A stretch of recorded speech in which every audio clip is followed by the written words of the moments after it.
When both pilots collapsed at 30,000 feet, Flight 447 had no one to fly. Panic spread through the cabin. Then two small voices from row 9 spoke up. "We can fly this plane."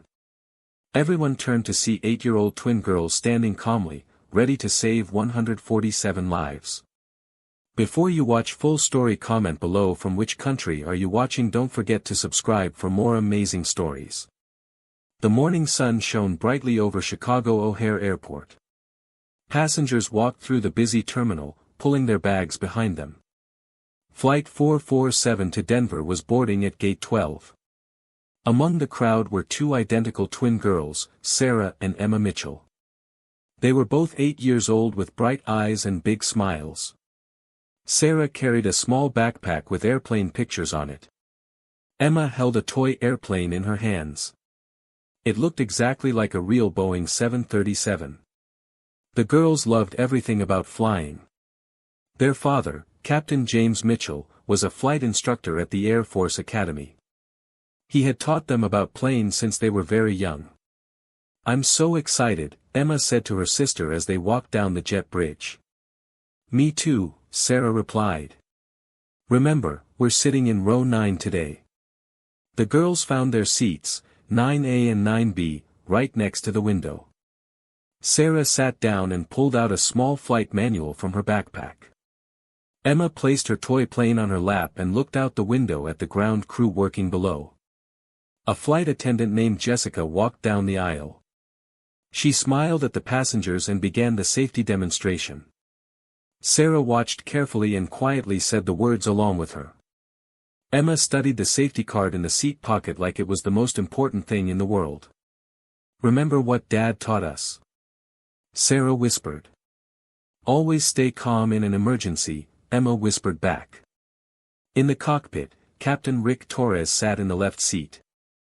He was a veteran pilot with 25 years of experience. Next to him was First Officer Mike Chin. They were going through their pre-flight checklist together. "Weather looks perfect for Denver," Torres said. "Should be smooth flying today." He reached for his coffee cup and took a sip. Then he rubbed his chest and made a small face. "You okay?" Chen asked. "Yeah, just heartburn," Torres said. "Too much coffee this morning." Neither pilot knew that this simple moment would change everything. Flight 447 pushed back from the gate right on time. The big engine started with a low rumble. The plane taxied to the runway. Captain Torres received clearance from the tower. He pushed the throttles forward and the Boeing 737 began rolling down the runway faster and faster. The nose lifted off the ground. The wheels left the pavement. They were flying. The plane climbed higher and higher into the clear blue sky. Inside the cabin, passengers settled into their seats. Some read books. Some listened to music. Some closed their eyes to sleep. The twins continued looking at Sarah's flight manual.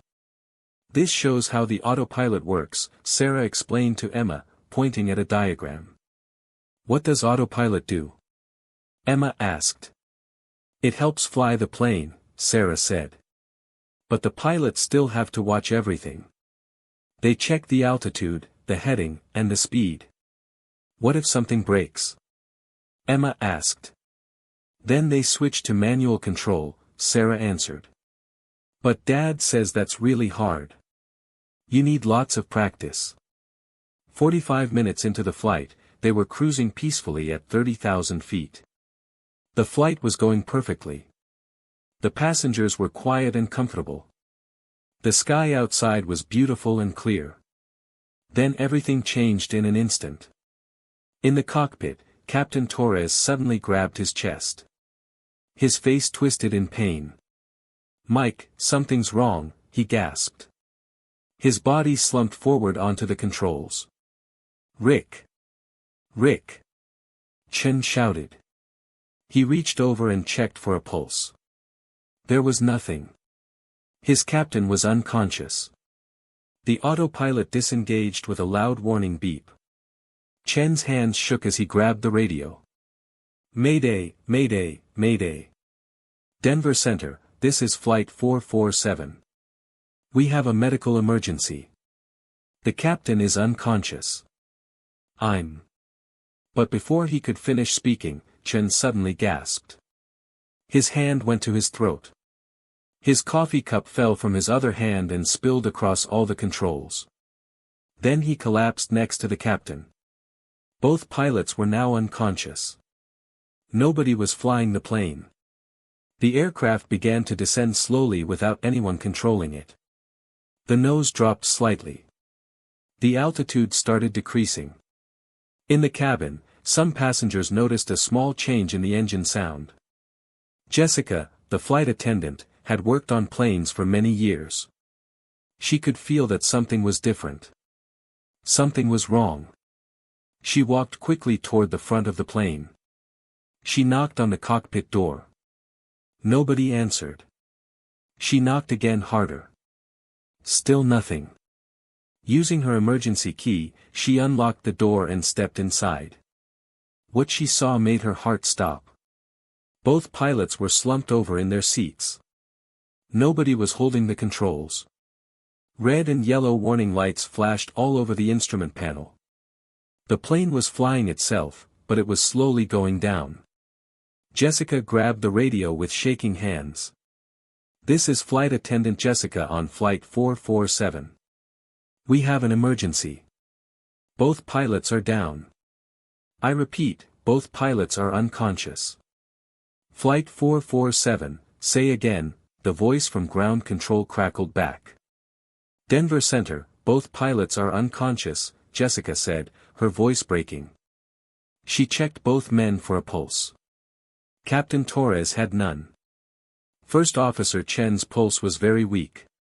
Flight 447, try to maintain your current heading, ground control instructed. You don't understand, Jessica said, panic rising in her voice. There's nobody to fly the plane. She ran back into the cabin. Her face was white as snow. She found Mark, another flight attendant, near row 15. Both pilots are down, she whispered urgently. We need to find someone who can fly. Now. Mark's eyes went wide. What? Get on the PA system, Jessica said. Ask if anyone has flight experience. Mark walked to the front of the cabin. He picked up the phone for the announcement system. He tried to keep his voice calm. Ladies and gentlemen, we're experiencing a minor technical issue. If anyone on board has any flight experience, please press your call button immediately. Passengers looked up from their books and phones. They looked around at each other. A nervous feeling spread through the cabin. Some people started talking quietly. Others looked worried. Nobody pressed their call button. The plane continued descending. The altitude was now 28,500 feet and dropping. Mark tried again. This time his voice was more urgent. This is an emergency announcement. We need anyone with any aviation experience to identify themselves immediately. Now people started to panic. Passengers began talking loudly. Some stood up even though the seatbelt sign was still on. A woman near the back started crying. What's happening? An elderly woman asked loudly. Why won't they tell us what's wrong? Are we going to crash? A young college student asked. The cabin was filling with fear. Children started crying. Adults shouted questions. The flight attendants tried to calm everyone down, but it wasn't working. In row 9, Sarah and Emma looked at each other. They held hands tightly. Sarah, should we say something? Emma whispered. Dad always told us to only help if nobody else can, Sarah whispered back. They looked around the cabin. Not a single call button was lit up. Not one hand was raised. Nobody was volunteering. The plane shook slightly. Mark made one last desperate announcement. Please, if anyone has even basic flight simulator experience, we need your help right now. Silence. The altitude reading showed 27,800 feet. They were falling from the sky. Sarah took a deep breath. She stood up slowly. Her small hand reached up and pressed the call button above her seat. "Excuse me," she said in a clear, calm voice. Some nearby passengers turned to look at her. They saw a small 8-year-old girl standing in the aisle. "Excuse me." Sarah called out louder.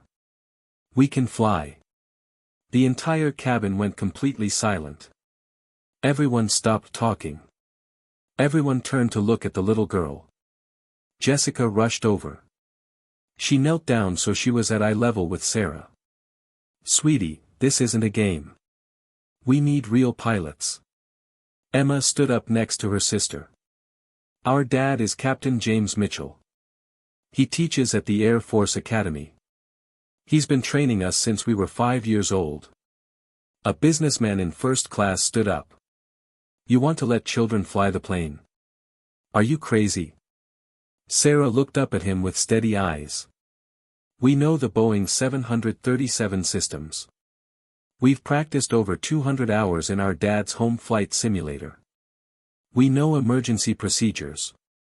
Jessica looked around desperately at all the passengers.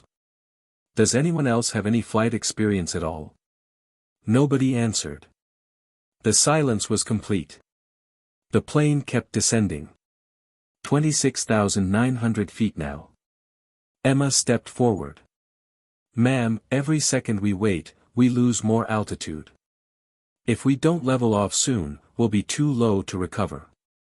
Jessica stared at both girls. She saw something in their eyes. Something impossible. They weren't scared. They weren't playing pretend. They looked serious and focused, like they actually knew what they were talking about. Sarah opened her flight manual to a page with diagrams. "This is a Boeing 737-800, right? Twin engine, fly-by-wire system, 3 hydraulic systems, manual reversion capability." Jessica's mouth dropped open. These children were using real pilot language. Technical words that most adults had never even heard. She grabbed the radio. "Ground control, this is Jessica on flight 447. We have 2 passengers who claim to have flight training. They're children. But they seem to know aircraft systems." There was a long pause. Then the voice came back. "Flight 447, confirm you said children?" "Yes, children," Jessica confirmed. "Twin girls, 8 years old." Another pause. "Flight 447, we're patching in Captain James Mitchell from the Air Force Academy. Stand by." A new voice came through the radio. It was emotional but strong. "Sarah? Emma? Is that you, angels?" Both girls' faces lit up. Sarah took the radio from Jessica. "Hi, Daddy. We're at 26,500 feet and going down. Both pilots are unconscious. What should we do?" Captain Mitchell's voice was steady. "Okay, angels. Remember everything we practiced. Sarah, you take the main controls. Emma, you watch the instruments. Can you get to the cockpit?" Jessica led the twins toward the front of the plane. Other passengers crowded into the aisle behind them, watching in disbelief. Some were crying. Some were praying. Some were just staring in shock. The girls entered the cockpit. They looked at the unconscious pilots and all the flashing warning lights. Then they climbed into the pilot seats. They adjusted the seats up as high as they could go. Their feet barely reached the pedals, but their hands moved toward the controls with confidence. Sarah sat in the captain's seat on the left. Emma positioned herself as first officer on the right. "Dad, we're in position," Sarah said into the radio. "Autopilot is off. Current altitude is 26,200 feet. Airspeed is 320 knots. Heading is 270. "Perfect, Angel," their father said. "First thing, engage the autopilot. There's a big white button marked AP on the panel in front of you. Press it. Sarah reached up and pressed the button. Immediately, the plane stopped descending. It leveled off. Autopilot engaged, Sarah announced. We're level at 26,000 feet. In the cabin, passengers heard this and some started clapping and crying with relief. Good girls, Captain Mitchell said. Now Emma, I need you to check the engine parameters. Look at the screen that shows engine information. Emma studied the complicated display. Both engines showing normal. Oil pressure is good. Temperature is good. Fuel flow is normal. Behind the girls, the businessman who had complained earlier turned to another passenger. Those kids know more about this plane than I know about my own car. In the cabin, people gathered around the cockpit entrance. Their panic was turning into amazement. An elderly woman wiped tears from her eyes. Those little angels are going to save us all. A college student recorded video on his phone. This is unbelievable. 8-year-olds are flying a commercial jet. Captain Mitchell's voice became more serious. Sarah, we need to get you to Denver International Airport. I'm going to guide you through the approach and landing step by step. Emma, you're going to help by watching everything. Ground control in Denver cleared all the runways. They gave Flight 447 priority. The weather was perfect. Clear skies and calm winds. Sarah acknowledged the instructions like a professional pilot. Roger, Denver Center. Flight 447 ready for vectors to runway 34 right. Ground control spoke again. Flight 447, are those children's voices we're hearing? Emma took the radio. Yes, sir. We're 8 years old. But our daddy taught us how to fly. We're going to land this plane safely. There was silence on the radio. Then the controller's voice came back, thick with emotion. Roger that, Flight 447. You two are the bravest pilots we've ever worked with. We're going to get you home safe. The descent began under Captain Mitchell's careful guidance. Girls, set the altitude to 15,000 feet in the window in front of you. Then press the button that says Altitude Select. Sarah's small hands moved carefully. She turned the knob and pressed the button. The plane began descending smoothly.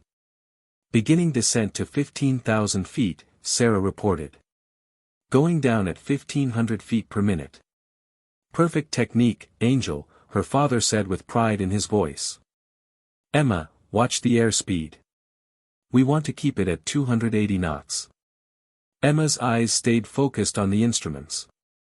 Airspeed is 280 knots and steady.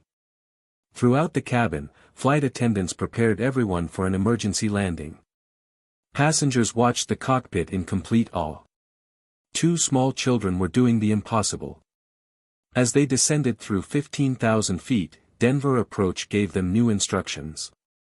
Flight 447, turn left to heading 060. Descend and maintain 10,000 feet. Sarah acknowledged and made the turn perfectly. The city of Denver appeared below them. They could see the airport in the distance. Beautiful work, Sarah, Captain Mitchell said. Now, Emma, we need to get ready for landing. Do you see the gear lever in the center? It has a wheel symbol on it. Emma pointed to the correct lever. This one. That's it, her father confirmed. But not yet. First we need to slow down and put the flaps out. The approach continued with careful precision. The twins followed every instruction their father gave them. Denver approach gave them another heading. Flight 447, reduce speed to 210 knots. Turn right to heading 120. You're 15 miles from the airport. Sarah did exactly what they said. Her father guided them to the next step. Now, Sarah, extend the flaps to position 5. The flap lever is on your right side. The plane shook a little as the flaps came out. Flaps are at 5, Sarah reported. Speed is going down through 230 knots. Emma continued watching everything. All engine readings are normal. Hydraulic pressure is good. The passengers could feel the plane changing as it got ready to land. Instead of fear, they felt wonder. These two small girls were doing what takes years of training to learn. Flight 447, you're doing beautifully, Denver approach said. Turn left to heading 050. Descend to 4,000 feet. You're cleared for approach to runway 34 right. Sarah's response sounded like a professional. Left turn to 050, descending to 4,000. Cleared for approach, runway 34 right. As they descended through 6,000 feet, Captain Mitchell prepared them for the most important part. Emma, it's time for the landing gear. Pull the gear lever down. Emma reached for the big lever and pulled it down with both hands. A rumbling sound filled the plane as the wheels came down. Gear is down and locked, Emma reported, checking the lights. 3 green lights showing. The airport was now clearly visible ahead of them, getting bigger every second. Sarah, extend flaps to 30 degrees, Captain Mitchell instructed. This will slow us down more for the final approach. Sarah moved the flap lever again. The plane settled into its landing configuration. The cabin was completely silent except for the engines and the twins talking calmly with their father and air traffic control. Flight 447, you're 3 miles from the runway, Denver approach announced. Reduce speed to 150 knots. You're looking perfect. Sarah carefully pulled back the throttles. Speed reducing to 150 knots. We can see the runway. Through the cockpit windows, the long concrete runway stretched ahead of them. It looked like a lifeline reaching out to save them. Captain Mitchell's voice was steady but emotional. Okay, angels, this is the hardest part. Sarah, disconnect the autopilot now. You're going to fly the landing by hand. Sarah's hand moved to the autopilot button. Autopilot disconnected. Dad, I have control. For the first time, the massive Boeing 737 was being flown completely by an 8-year-old girl. The plane wobbled slightly as Sarah felt the full weight of manual control. But she quickly steadied it. That's normal, Angel, her father said. Feel the airplane. Listen to what it's telling you. Emma called out the numbers. Airspeed 150 knots. Altitude 1,500 feet. Descent rate 700 feet per minute. The runway was getting closer and closer. Passengers could see emergency vehicles lined up along the sides. You're doing perfectly, Sarah, Captain Mitchell said.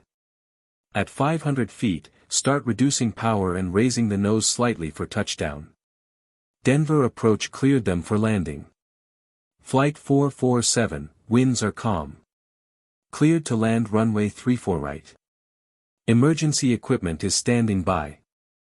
Sarah acknowledged while keeping her eyes on the runway. Cleared to land, 34 right. Flight 447. The ground rushed up toward them. 500 feet, Emma called out. Power back, nose up slightly, Captain Mitchell instructed. Sarah eased back on the throttles and pulled the control yoke toward her. The airplane's nose rose as it prepared to land. 300 feet. 200 feet. 100 feet, Emma counted down. 50 feet, Sarah. Now ease back more on the yoke. Let the airplane settle onto the runway. The massive Boeing 737, guided by the steady hands of an 8-year-old girl, touched down on the runway with barely a bump. The main wheels kissed the concrete smoothly, followed moments later by the nose wheel. They were down safely. Spoilers up, Emma, Captain Mitchell called out. Emma reached for the speed brake lever and pulled it up. The spoilers deployed to help slow the aircraft down. Sarah applied the wheel brakes carefully, just like her father had taught her so many times in the simulator. The aircraft slowed steadily as it rolled down the runway. Excellent, girls. Now turn off at the first taxiway, their father instructed. Sarah turned the plane off the runway and brought it to a complete stop. Flight 447 is safely on the ground, she announced into the radio. Her voice finally showed a hint of the 8-year-old she truly was. The cabin erupted in applause and cheers. Passengers were crying, laughing, hugging each other. Some were on their knees praying. Others were shouting with joy. Emergency medical personnel rushed onto the plane to help the pilots. Sadly, Captain Torres had passed away. But First Officer Chen was alive and being treated by paramedics. The twins were immediately surrounded by grateful passengers. People wanted to hug them, thank them, shake their hands. Jessica knelt down and hugged both girls tightly. Tears streamed down her face. "You saved us all. You're heroes." Denver Approach made an announcement that would go down in aviation history.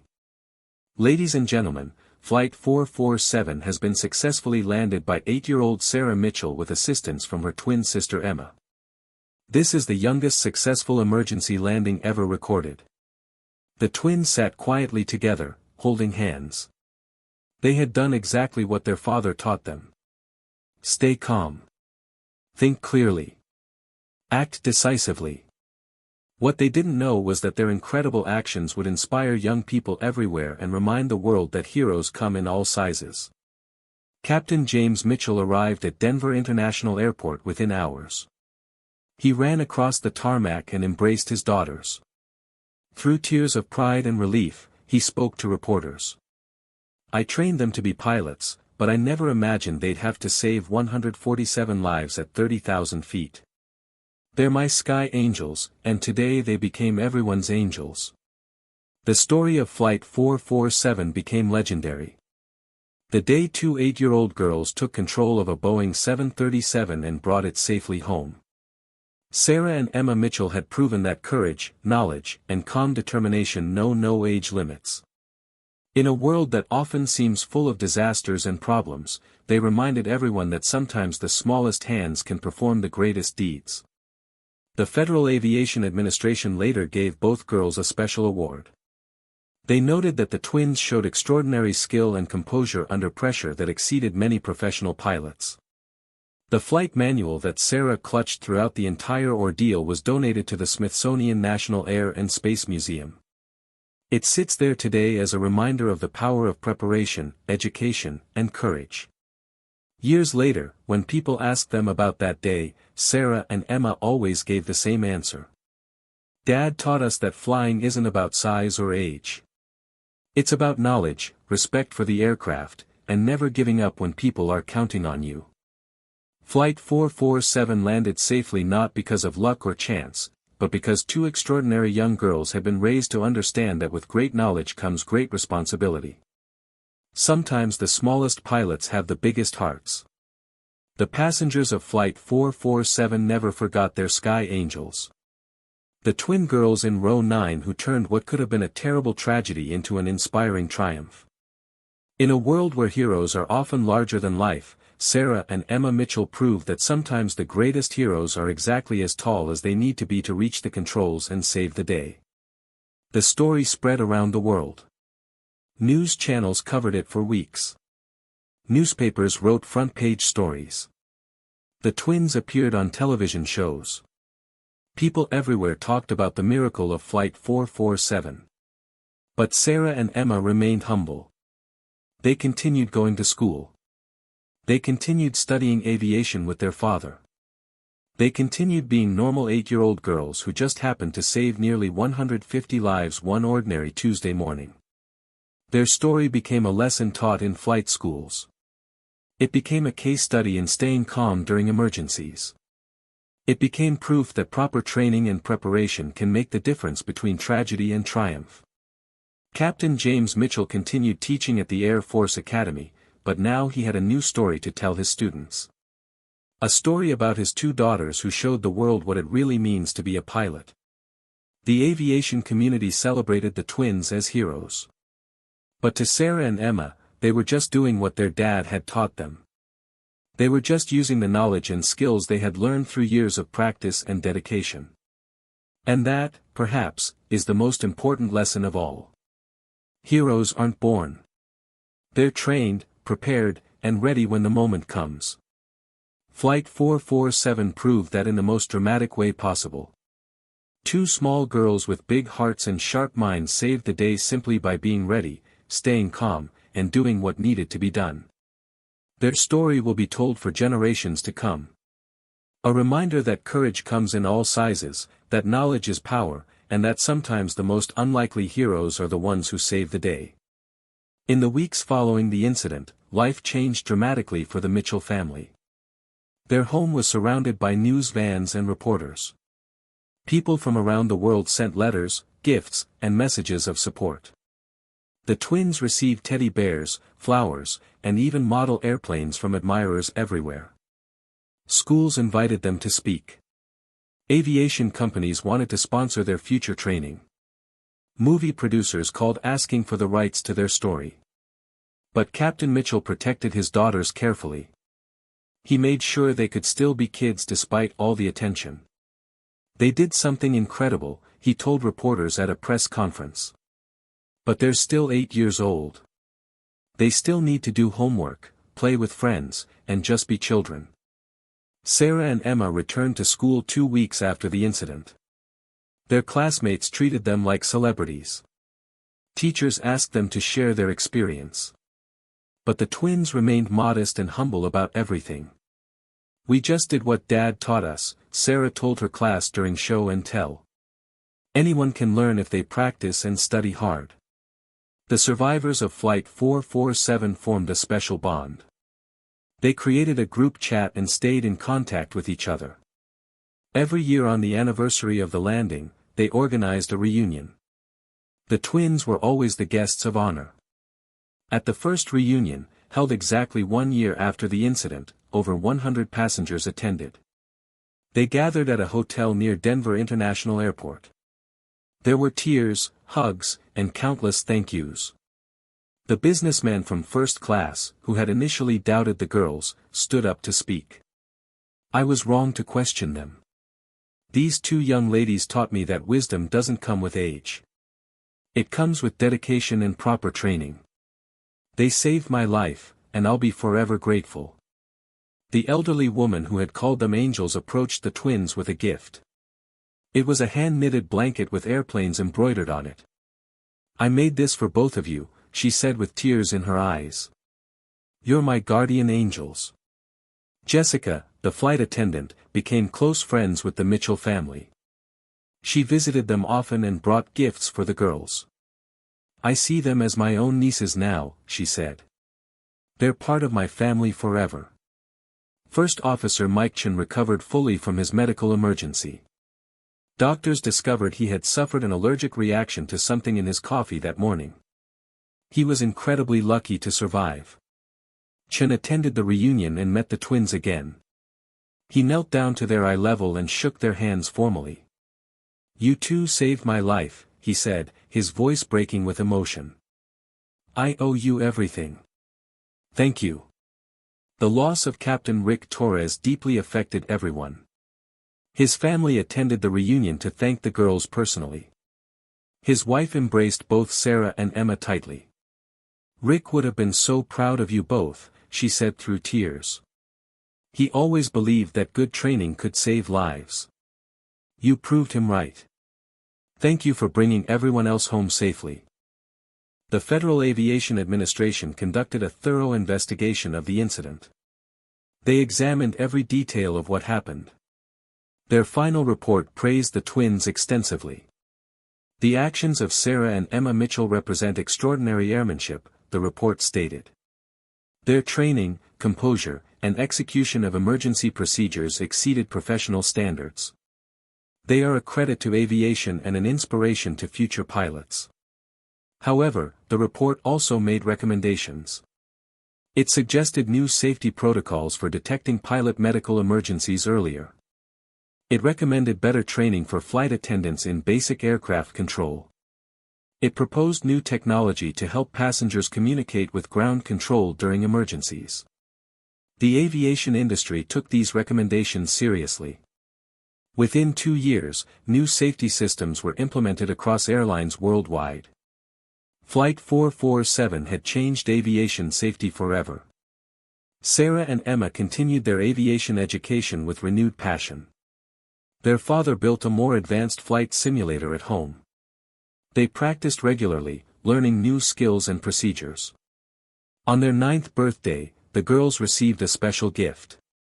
The Air Force Academy invited them to sit in a real flight simulator used to train professional pilots. Under supervision, they practiced various emergency scenarios. Instructors watched in amazement at their skill level. "These girls are naturals," one instructor commented. "I've never seen anyone their age with this level of understanding and control." When the twins turned 10, they were invited to the White House. The president wanted to meet them personally and present them with the Presidential Citizens Medal for their bravery. Standing in the Oval Office, both girls wore matching blue dresses. They shook hands with the president as cameras flashed. "You two represent the very best of our country," the president said. "Your courage, training, and determination saved lives.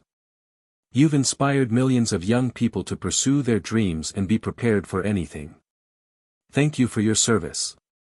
The medal ceremony was broadcast live on television. People around the world watched as the president placed medals around their necks. It was a moment the twins would never forget. Back home, their school created a special display case in the main hallway. Inside were photos from Flight 447, newspaper clippings, their medals, and replicas of the cockpit controls they had used.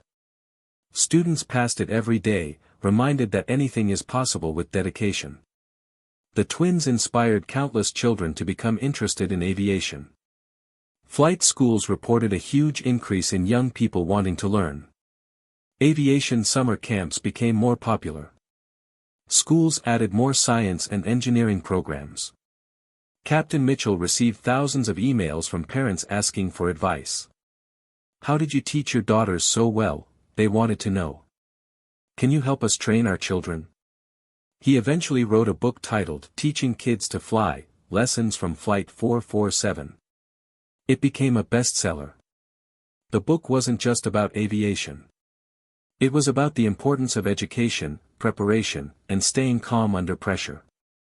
Parents and teachers around the world used it as a guide. The twins themselves wrote a children's book called We Can Fly, The True Story of Flight 447. It was written in simple language so young readers could understand. The book taught important lessons about courage, teamwork, and never giving up. Profits from both books went to a scholarship fund the family created. The Flight 447 scholarship helped young people from low-income families pursue aviation careers. Dozens of students received full funding for flight school because of this program. As Sarah and Emma grew older, their bond with aviation only strengthened. At age 12, they took their first real flying lesson in a small Cessna aircraft.